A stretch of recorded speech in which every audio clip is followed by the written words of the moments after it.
Hello all, welcome to Harsha TNPSC class. இன்னைக்கு நம்ம Vijayanagar Bahmani part 2 video பார்க்குறோம்.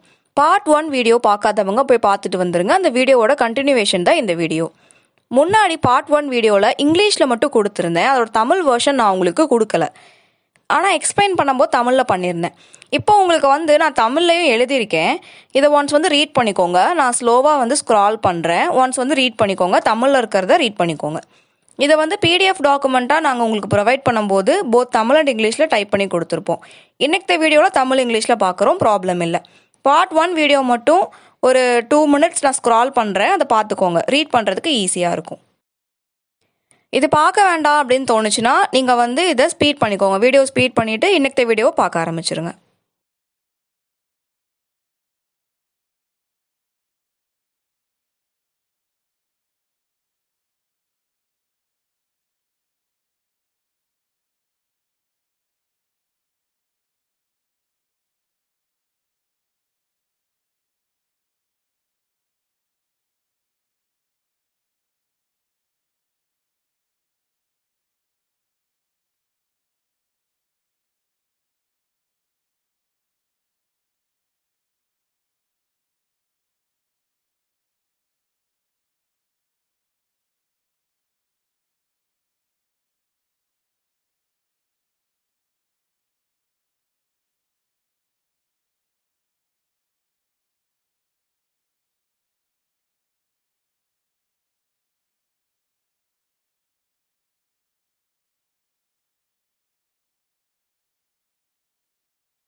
Sixteenth question.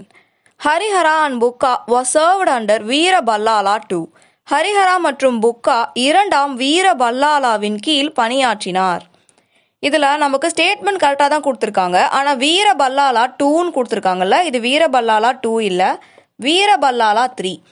அப்போ ஹரிஹரா மற்றும் புக்கா 3ஆம் வீர பல்லாலர் கீழே தான் வேலை செஞ்சுட்டு இருந்திருப்பாங்க. 3ஆம் வீர பல்லாலா கீழே வேலை செஞ்சுட்டு இருந்திருக்காங்க.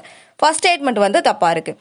செகண்ட் ஸ்டேட்மெண்ட், தே டிக்ளேர்ட் ஹம்பி ஆஸ் கேபிட்டல். அவங்க ஹம்பியை கேபிட்டலாக வச்சுருந்தாங்களா? ஆமாம், அவங்க ஹம்பியை தான் கேபிட்டல்னு சொல்லியிருப்பாங்க. ஸோ ஹம்பியை தலைநகராக அறிவித்தார்கள். ஹரிஹரா மற்றும் புக்கா 3ஆம் வீர பல்லாலாவின் கீழ் பணியாற்றினார். ஹம்பியை தலைநகராக அறிவித்தார்கள். Harihara and Bukka was served under வீர பல்லாலா 3 and they declared Hampi as capital. Choose the correct தான் நம்ம கேட்டிருக்காங்க. So correct is option B தான் கரெக்ட். அடுத்த கொஸ்டின் பார்த்துடலாம். Harihara 1 became the king of Saluva dynasty. முதலாம் ஹரிஹரா சாலுவ வம்சத்தின் அரசனானார். இதில் அவர் சாலுவத்துக்கு அரசராக இருக்க மாட்டார். ஃபர்ஸ்ட் வந்திருக்கும்ல சங்கமா டைனாசிட்டி, சங்கமா. ஸோ அவர் சங்கமா டைனாசிட்டிக்கு தான் அரசராக இருப்பார். சங்கமா வம்சத்துக்கு அரசராக இருப்பார். சாலுவான்னு கொடுத்துருக்காங்க, அது தப்பு. He captured Madurai and Mysore. மதுரையையும் மைசூரையும் கைப்பற்றினார். மதுரையும் மைசூரும் கைப்பற்றினாரான்னு கொடுத்துருக்காங்க, கரெக்டு தான். மதுரையும் மைசூரும் அவர் கைப்பற்றிருப்பார். இது கரெக்டாக கொடுத்துருக்காங்க. ஸோ நமக்கு பி ஆப்ஷன் தான் கரெக்டு. அடுத்த கொஸ்டின் பார்க்கலாம். இன் 1354 புக்கா 1 succeeded ஹரிஹரா 1 as king. 1354 புக்கா 1 ஹரிஹரா 1க்கு பின் மன்னனானார். புக்கா 1 அப்படிங்கிறவர் ஹரிஹரா 1க்கு அப்புறம் தான் மன்னராக இருப்பார். இது கரெக்டு. ஆனால் 1354ன்னு கொடுத்துருக்காங்களா, இது தப்பு. 1356. இன் 1356 Bukka 1 succeeded Harihara 1 as king. Second, Krishnadevaraya was the famous king of Saluva dynasty. Saluva வம்சத்தின் புகழ்பெற்ற அரசர் கிருஷ்ணதேவராயர். இது கரெக்ட். கிருஷ்ணதேவராயர் வந்து சாலுவ மரபு தான், சாலுவ வம்சம் தான் அவர். அதில் அவர் புகழ்பெற்ற மன்னராக வந்து அவர் இருந்திருப்பார். இந்த ஸ்டேட்மெண்ட் கரெக்ட். நெக்ஸ்ட் கொஸ்டின் பார்க்குறோம். Domingo Paes wrote about Krishnadevaraya. Domingo Paes கிருஷ்ணதேவராயரை பற்றி எழுதினார். இது நமக்கு கரெக்ட். டொமிங்கோ பேயஸ் அப்படிங்கிறவர் கிருஷ்ணதேவராயா காலத்தில் இருந்த ஒரு அறிஞர், டிராவலர். அவர் வந்து நமக்கு கிருஷ்ணதேவராய பற்றி சொல்லியிருக்காரா? ஆமாம், சொல்லியிருக்காரு. இது correct. Madhura Vijayam was written by Kumara Kampana. Madhura Vijayam Kumara கம்பனால் எழுதப்பட்டது. தப்பு. நமக்கு தெரியும், மதுரா விஜயம் வந்து கங்காதேவி அப்படிங்கிறவங்க எழுதியிருப்பாங்க. கங்காதேவி இவங்களோட ஹஸ்பண்ட் தான் இந்த குமார கம்பனா. இவங்க வந்து மதுரையை ஜெயிச்சிருப்பாங்க, குமார கம்பனா அப்படிங்கிறவங்க. அந்த மதுரையை வெற்றி கொண்ட குமார கம்பனாவை புகழ் பெற்று சொல்லணும் அப்படிங்கிறதுக்காக இந்த மதுரா விஜயத்தை கங்காதேவி எழுதியிருப்பாங்க. அப்போ குமார கம்பனா எழுதலை, கங்காதேவி அப்படிங்கிறவங்க தான் எழுதியிருக்காங்க. இந்த கொஸ்டினில் நமக்கு ஆப்ஷன் ஏ தான் கரெக்ட். தப்பானது நான் மார்க் பண்ணியிருக்கேன்ல, அதை நீங்கள் வந்து தப்புன்னு சொல்லி நம்ம மாற்றினதுக்கப்புறம் அதை நீங்கள் படிச்சுக்கணும். இதான் நமக்கு வந்து அங்கே எக்ஸாமில் ஹெல்ப் பண்ண போகுது. அப்போ மதுரா விஜயம் எழுதுனது கங்காதேவி, அவங்க ஹஸ்பண்ட் குமார கம்பனா, அவங்க மதுரையை ஜெயிச்ச அந்த விக்ட்ரியை பற்றி அதில் கொடுத்துருப்பாங்க அப்படிங்கிறத நம்ம தெரிஞ்சுக்கணும். அடுத்த கேள்வி பார்க்கலாம். Choose the correct statement. The Amukta Malyadas tell the story of Andal. Amukta மால்யதாங்கிற புக்கை வந்து கிருஷ்ணதேவராயா எழுதியிருப்பாரு. இது வந்து ஆண்டாளோட கதையை சொல்லுதானா? கரெக்ட் தான், ஆண்டாளோட கதையை சொல்லுது. Krishnadevaraya captured Orissa and south Kaveri river. Amukta Malyada ஆண்டாளின் கதையை சொல்கிறது. Correct. Krishnadevaraya captured Orissa and south Kaveri river. South Kaveri இல்லை, நார்த் காவேரி. கிருஷ்ணதேவராயா ஒரிசா மற்றும் தெற்கு காவேரி நதியை கைப்பற்றினார். தெற்கு இல்லை, வடக்கு காவேரி நதியை வந்து கைப்பற்றியிருப்பாரு. ஓகேவா? அமுக்த மால்யதா எழுதுனது கிருஷ்ணதேவராயா, அது ஆண்டாளோட கதையை பற்றி சொல்லுது. கிருஷ்ணதேவராயா வந்து ஒரிசாவையும் நார்த் சைடு இருக்க காவேரி ரிவரையும் வடக்கு காவேரி நதியை தான் அவர் கைப்பற்றியிருப்பார். நம்ம விஜயநகர பேரரசில் ரொம்ப அதிகப்படியான டேட்டா வந்து கிருஷ்ணதேவராயா பற்றி தான் கொடுத்துருப்பாங்க. ஸோ நிறையா கேள்வி வந்து இவரை பற்றி வந்து வந்திருக்கு. நம்ம மற்றவங்கள வந்து எவ்வளோ படிக்கிறோமோ அதை விட கொஞ்சம் அதிகமாக கிருஷ்ணதேவராயா பற்றி படிச்சுக்கணும். அதான் கொஷின்ஸ் வந்து இவரை ஃபோக்கஸ் பண்ணி கொஞ்சம் நிறையா இருக்க மாதிரி இருக்குது. அடுத்த கொஸ்டின் பார்க்கலாம். Krishnadevaraya maintained a friendly relationship with Arab traders only.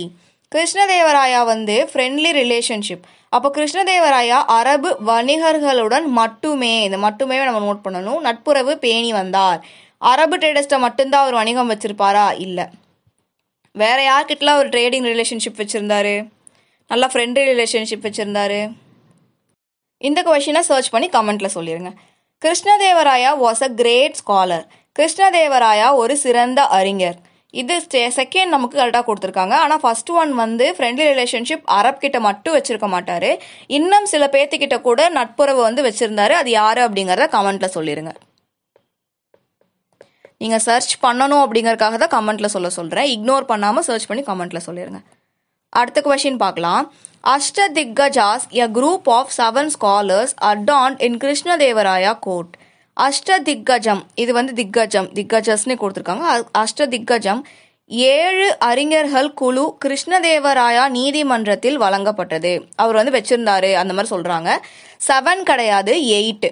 So அஷ்டதிக்கஜா, அஷ்டம் அப்படின்னா 8 அப்படின்னு அர்த்தம், 7 இல்லை. அஷ்டதிக்கஜா அப்படிங்கிறது 8 அறிஞர்கள் கொண்ட ஒரு குழு வந்து கிருஷ்ணதேவராயோட அவையில வந்து இருந்திருப்பாங்க. அடுத்து அல்லசாணி பெத்தண்ணா த ஆத்தர் ஆஃப் மனு சரித்திரம். அல்லசாணி பெத்தண்ணா மனு சரித்திரத்தின் ஆசிரியர் அல்லசாணி பெத்தண்ணா. இது கரெக்ட். மனு சரித்திரத்தை எழுதினது அல்லசாணி பெத்தண்ணா. அடுத்த கேள்வி. தென்னாலி ராமன் காமெடியன் இன் கிருஷ்ணதேவராயா கோர்ட். தெனாலிராமன் வந்து கிருஷ்ணதேவராயா அவையில் 8 பேர் இருந்தாங்க. அஷ்டதிக்கஜம்னு பார்த்தோம், அதில் ஒருத்தர் தான் தெனாலிராமன். இவரை பற்றி நிறையா ஸ்டோரி நம்ம பார்த்துருப்போம். ரொம்ப ரொம்ப ஃபேமஸான ஒரு பர்சனாலிட்டி.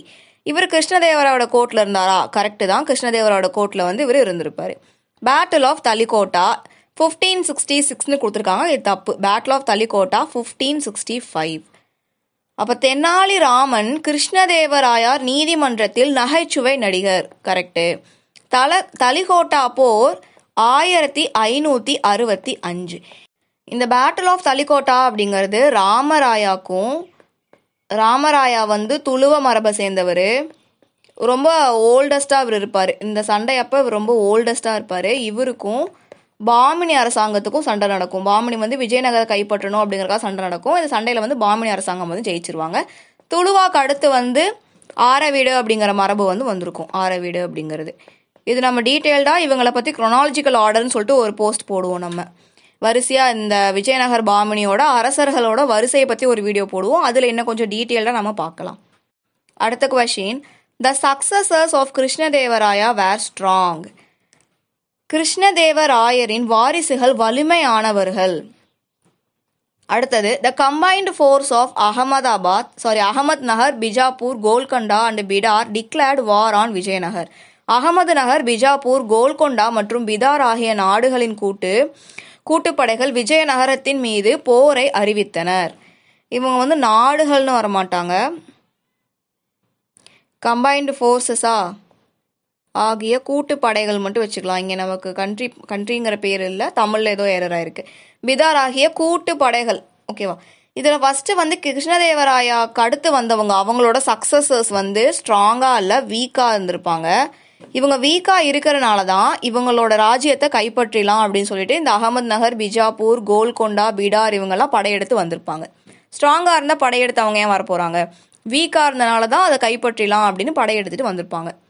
அடுத்த கேள்வி, Vijayanagar maintained well organised administrative system. Vijayanagaram நன்கு ஒழுங்கமைக்கப்பட்ட நிர்வாக அமைப்பை பராமரித்தது. கரெக்டு. அவங்க அட்மினிஸ்ட்ரேட்டிவ் ரொம்ப வெல் ஆர்கனைஸ்டாக இருந்திருக்கு. The minister was head of all powers in the state.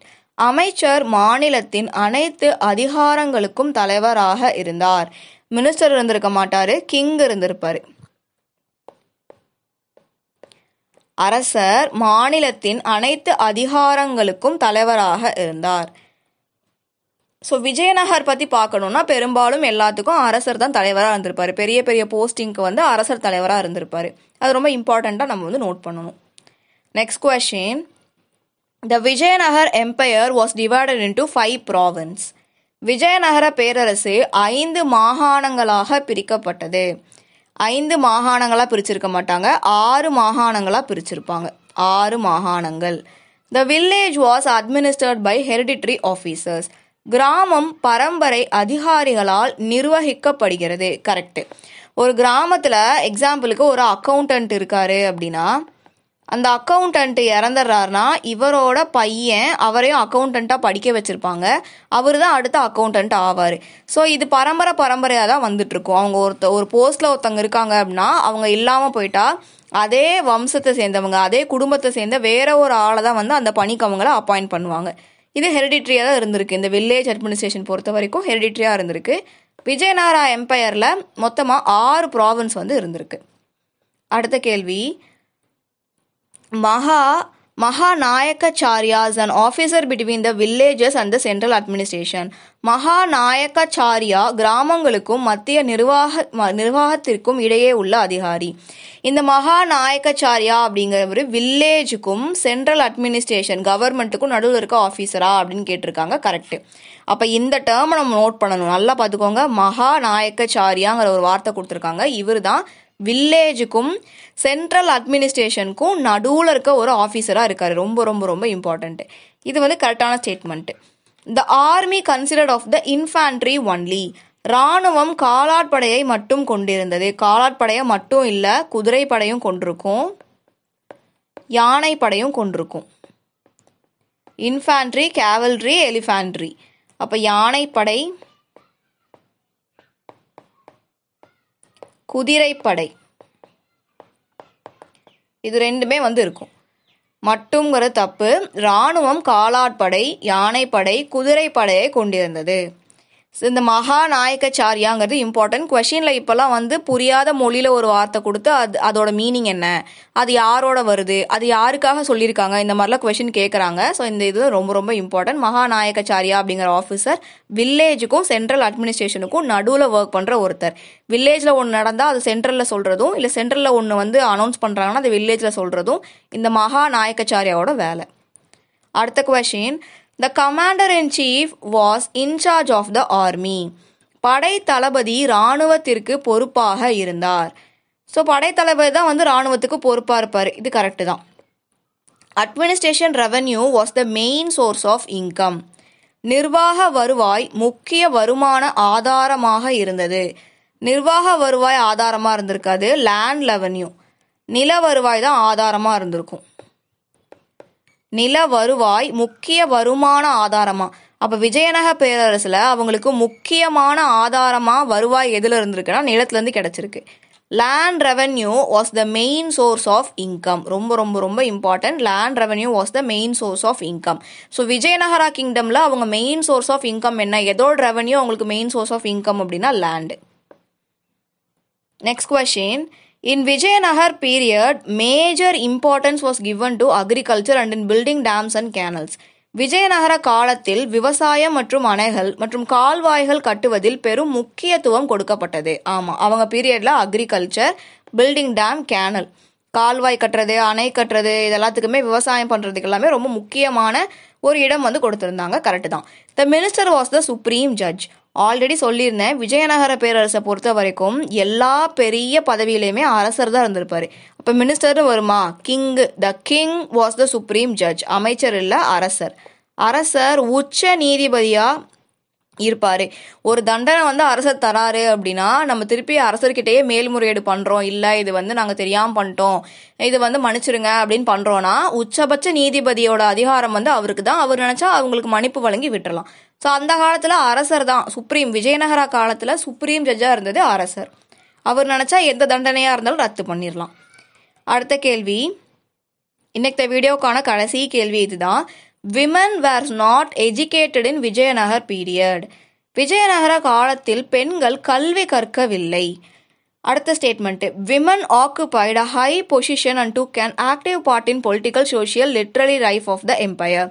பெண்கள் ஒரு உயர் பதவியை வகித்தனர் மற்றும் பேரரசின் அரசியல், சமூகம் மற்றும் இலக்கிய வாழ்க்கையில் தீவிரமாக பங்கு பெற்றனர்.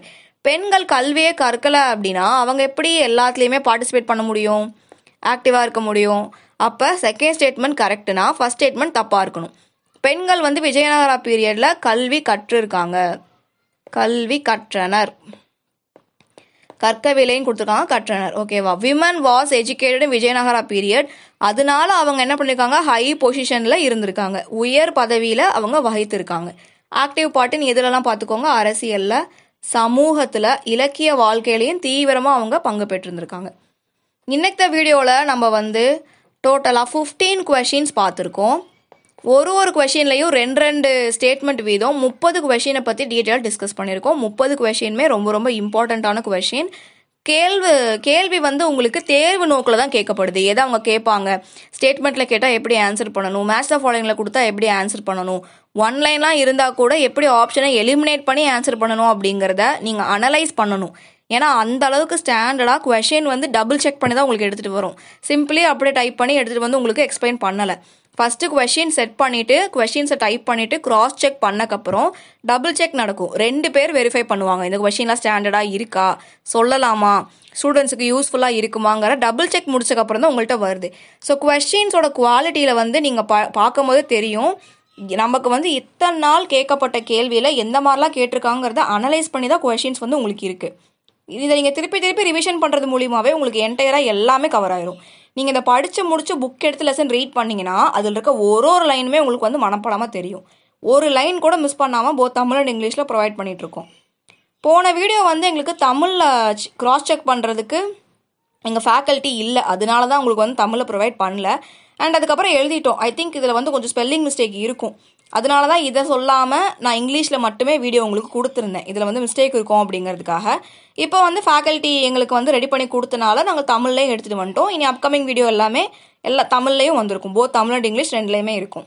இந்த வீடியோ உங்களுக்கு யூஸ்ஃபுல்லாக இருக்கும்னு நினைக்கிறேன். நம்ம சேனல் வந்து நீங்கள் சப்ஸ்கிரைப் பண்ணாமல் இருக்கீங்கன்னா சப்ஸ்கிரைப் பண்ணிக்கோங்க. தொடர்ந்து நம்ம சேனலை ஃபாலோ பண்ணிங்கன்னா நிறைய இன்ட்ரெஸ்டிங் வீடியோஸ் வந்து நமக்கு எக்ஸாம் பாயிண்ட் ஆஃப் வியூவில் ரொம்ப யூஸ்ஃபுல்லான வீடியோஸ் நீங்கள் பார்க்கலாம். நம்ம டெலிகிராம் குரூப்பில் ஜாயின் பண்ணிக்கோங்க, அது டெய்லி குவிசஸ் போஸ்ட் பண்ணிட்டுருக்கோம். யூடியூப் கம்யூனிட்டிலையும் போல் போட்டுட்ருக்கோம், குவிஸ் அட்டன் பண்ணிங்கன்னா ரொம்ப யூஸ்ஃபுல்லாக இருக்கும். இந்த வீடியோ ஃபுல்லாக பார்த்ததுக்கு தேங்க்யூ. நம்ம சேனலை விசிட் பண்ணுங்கள். ஏதாவது டவுட் இருந்தால் கமெண்ட்டில் கேளுங்க. Thank you so much.